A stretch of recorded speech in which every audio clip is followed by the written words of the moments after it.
1995년 남아프리카공화국 요하네스버그에서 럭비 월드컵 결승전이 열렸다. 남아공에서 럭비는 백인 우월주의의 상징이었다. 만델라는 럭비 대표팀의 유니폼을 입고 경기장에 들어섰다. 관객들은 박수와 환호로 답했다. 이날 남아공 대표팀은 강호 뉴질랜드를 누르고 승리했다.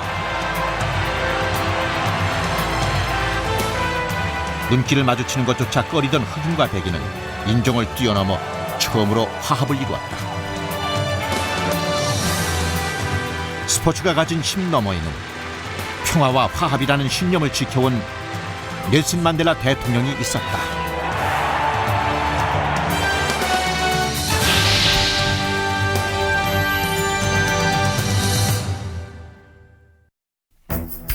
(1964년) 46세의 만델라는 종신형을 선고받는다. 백인 정부를 전복시키기 위해 조직 활동에 참여한 혐의였다. He's created Mkhonto weSizwe, which is the underground armed movement, and it's Nelson Mandela who's the central figure in developing the rationale and the strategy for that underground movement, which is an armed wing of the ANC. And in part for doing that, he ends up in jail. And the Africans want the franchise on the basis of one man, one vote. They want political independence. 남아공 인구의 16%에 불과한 백인들은 300년 가까운 시간 동안 흑인들을 지배해왔다. 1948년 집권한 국민당 정부는 백인의 지배를 확실하게 하기 위해 인종차별 시스템을 구축했다. 아파르테이트라는 인종분리 정책이다.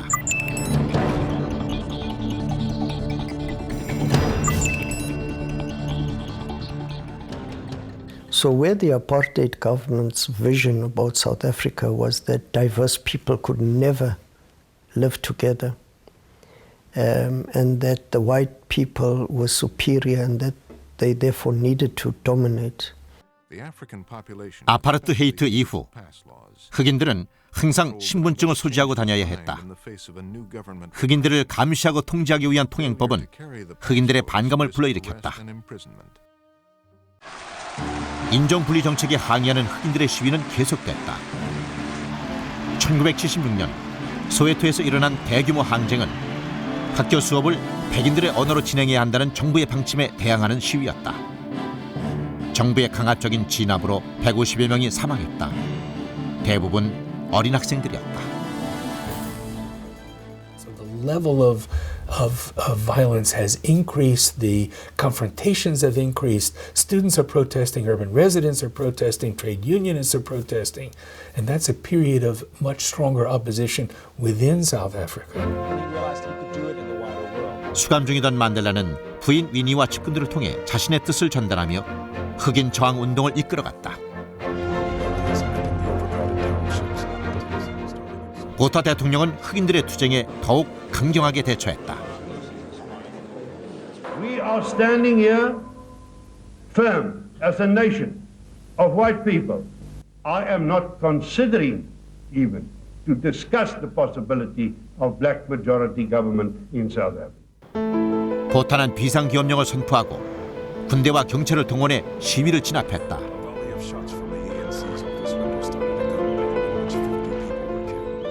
흑인들의 희생은 더욱 커졌다.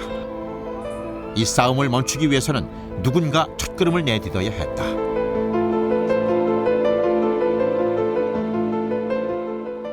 But by the late 80s, the conflict was getting very severe, and they then decided, the liberation movement through Mandela then decided that the time was right to have a negotiation with the regime.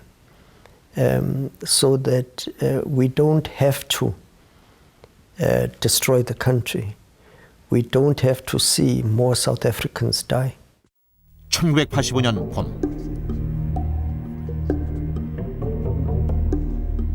감옥에 있던 만델라는 법무부 장관에게 회담을 제안하는 편지를 보냈다. 얼마 후 만델라에게 손님이 찾아온다. 법무부 장관 코비 쿠에체였다. 만델라가 제안했던 회담이 비로소 시작된 것이었다. 우리는 티타임을 가졌고 얼마 동안 담소를 나눴습니다.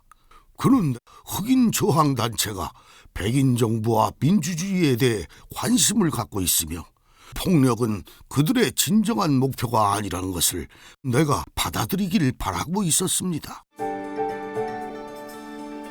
만델라는 흑인 단체에 대한 금지령을 푸는 것과 흑인 지도자들의 석방 문제를 먼저 논의했다. 회담은 해를 넘겨가며 비밀리에 계속됐다. Let's be clear, there were people who were very critical of that. Even when there were negotiations, there certainly were South African activists who argued that the ANC should continue its struggle, not that they should negotiate.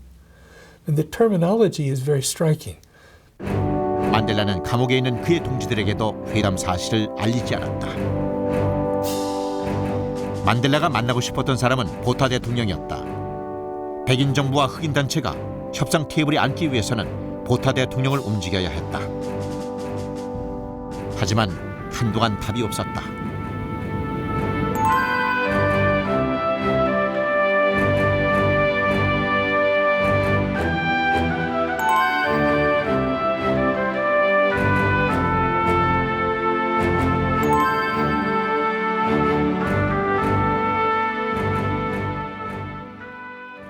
(1989년 7월 5일) 아침, 마침내 보타 대통령과의 만남이 성사됐다는 소식이 전해졌다. 보타 대통령은 다혈질의 싸움꾼으로 유명해 늙은 악어라는 별명으로 불리는 인물이었다. 그런데 왜 흑인들의 지도자로 추앙받는 만델라와의 대화에 응했던 것일까? 당시 국제사회는 흑인들을 억압하고 차별하는 남아공에 대한 비난의 의미로 각종 제재를 가하고 있는 상황이었다. There was a divestment campaign from the rest of the world towards South Africa, which was making it extremely difficult for South Africa to get bank loans, except at very high rates of interest. It was making it difficult for it to get oil. Apartheid was becoming a very expensive system to operate. So I think Mandela, in that context, realized that there was an opening, that there was a room for negotiation, and that was something to be experimented with. 만델라는 보타 대통령의 집무실로 들어갔다. 보타는 악수를 청하며 걸어왔다. 두 사람 사이에 안도의 분위기가 흘렀다. 만델라는 100년 전 영국의 지배에서 벗어나기 위해 벌인 백인들의 투쟁과 현재 흑인들의 투쟁이 다르지 않다는 말로 대화를 시작했다. 두 사람은 서로에 대해 예의를 갖추었고 정중하게 행동했다. 남아공 땅의 자유와 평화를 위해 만델라는 폭력과 갈등 대신 화합을 택했다. And behind him was a philosophy and thinking about the future of South Africa. The main question was, so what are we fighting for? It's not just about getting rid of the apartheid government. What comes beyond that? 수감 생활이 길어질수록 만델라의 명성과 영향력은 높아져갔다. 세계 각지에서는 만델라 석방을 촉구하는 시위가 이어졌다. 만델라는 전 세계인들에게 자유와 저항의 상징이 되어가고 있었다.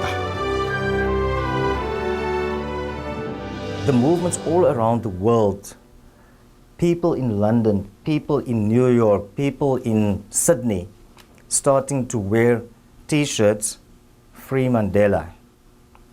It created an enormous amount of pressure, so much so that international companies were also forced not to have any dealings with South Africa.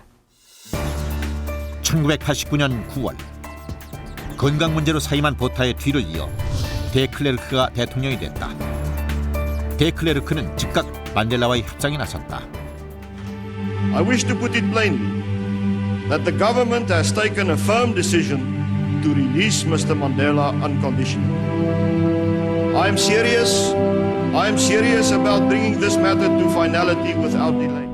1989년 10월 10일, 클레르크 대통령은 만델라를 제외한 7명의 정치범의 석방을 발표했다.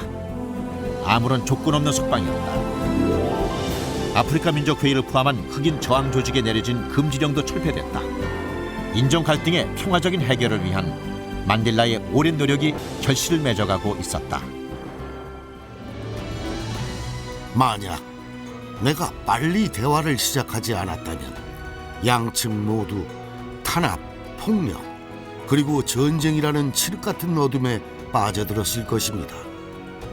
나는 그 방법만이 유일한 길임을 확신했습니다. 1990년 2월 11일 마침내 만델라가 석방됐다. 27년 만에 자유의 몸이 된 만델라가 세상을 향해 걸어나왔다. 큰 문으로 들뜬 사람들이 그의 첫 연설을 듣기 위해 몰려들었다. I stand here before you not as a prophet,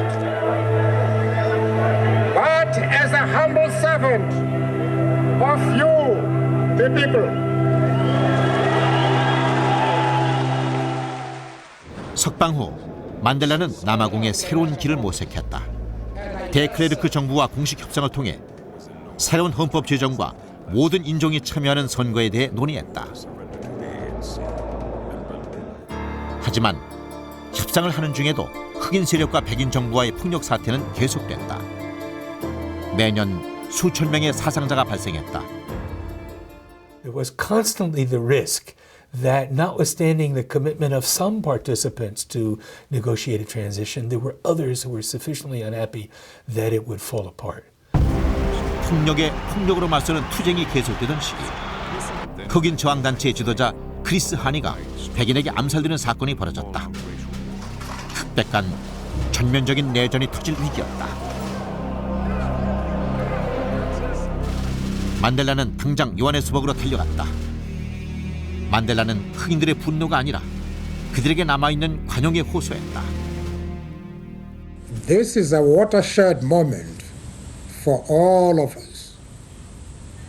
Our decisions and actions will determine whether we use our pain, our grief, and our outrage to move forward to what is the only lasting solution for our country. An elected government of the people. 만델라의 진심이 담긴 연설은 효과를 발휘했다. 평화와 화합에 대한 만델라의 굳은 신념 덕분에 또 한 번의 위기를 넘길 수 있었다. Mandela did instead was that he did not make it a black problem, he did not make it a white problem, he made it an everyone problem. And that we as South Africans, we are in trouble. We are hurting. It's pain for everyone involved. 1994년 4월 만델라의 오랜 대화와 협상이 마침내 결실을 맺었다. 남아프리카공화국 최초로 흑인이 참여하는 자유선거가 이루어졌다.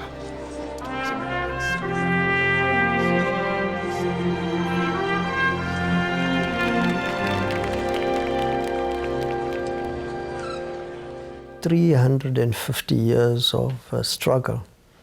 You can imagine that moment, that day on the 27th of April when people went to vote. I myself was, I think I was about 35 years old or 37 years old.